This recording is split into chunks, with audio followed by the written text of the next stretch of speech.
1800 hours Pakistan Standard Time. Assalamu alaikum. This is Radio Pakistan. The news read by Daman Zaman.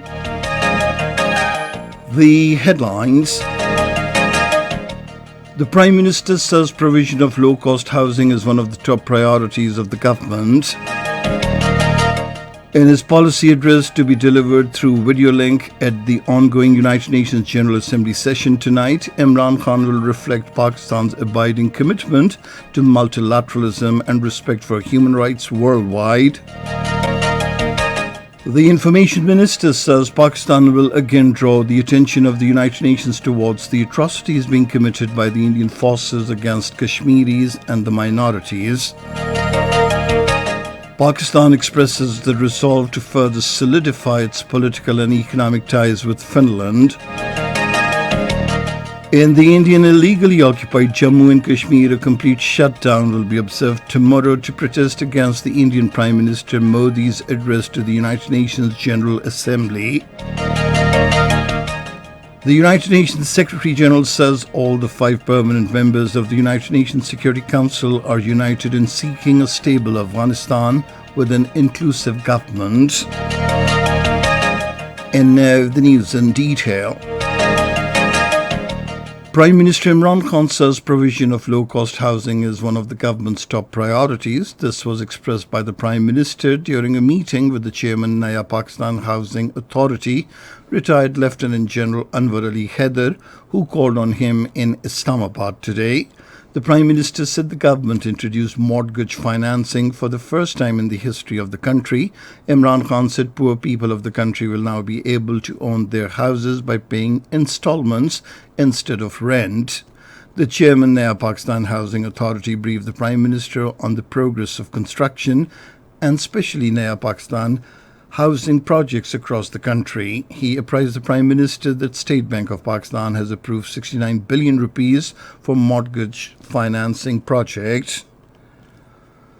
Prime Minister Imran Khan will deliver the policy address through video link at the 76th session of the United Nations General Assembly tonight, outlining Pakistan's perspective on key regional and global issues. The Prime Minister's policy address will serve to enhance Pakistan's diplomatic outreach and engagement with its international partners and key institutions. The Minister for Information and Broadcasting, Chaudhry Fawad Hussain, says Prime Minister Imran Khan will again draw the attention of the United Nations towards the atrocities being committed by the Indian forces against Kashmiris and the minorities. In a tweet today, he said after Kashmir, videos of security forces' atrocities on Muslims have surfaced from Assam.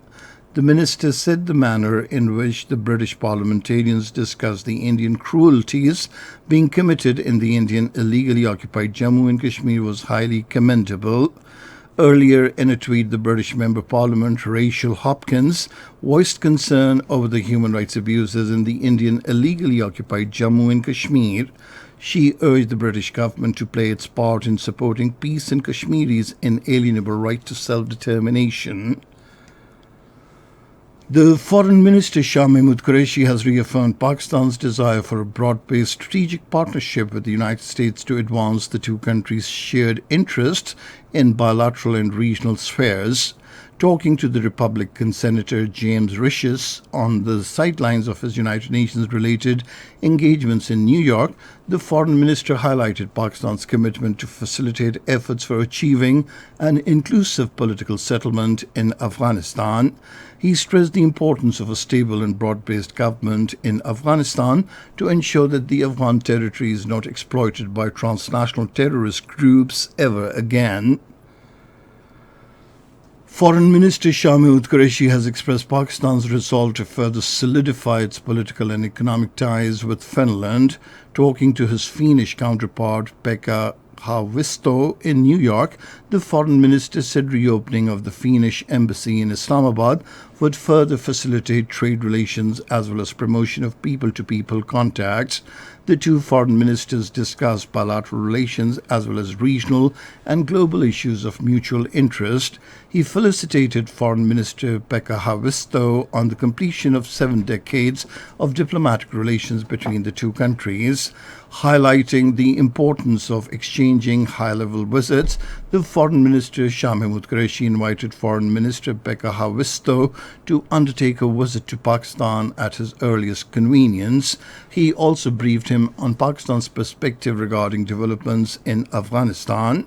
The foreign minister shared with his Finnish counterpart a dossier documenting India's grave violations of human rights, international human rights law, and the United Nations Security Council resolutions in the Indian illegally occupied Jammu and Kashmir. This is Radio Pakistan.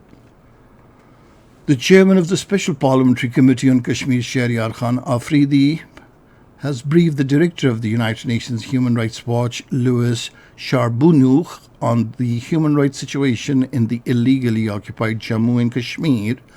The meeting took place on the sidelines of the 76th session of the United Nations General Assembly. Human Rights Watch, a prominent international watchdog, has issued a number of reports critical of India's human rights abuses in Kashmir, especially after New Delhi's annexation of the disputed territory.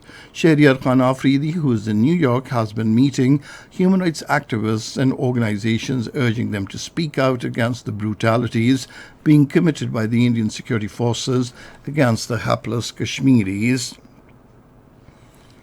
In the Indian illegally occupied Jammu and Kashmir, a complete shutdown will be observed tomorrow to protest against the Indian Prime Minister Narendra Modi's address to the United Nations General Assembly. According to Kashmir Media Service, the call for the shutdown has been given by the All Parties Hurriyat Conference to draw the world's attention towards the Indian occupation and Modi government's illegal actions taken on and after 5th of August 2019 to change the demographic composition of the territory.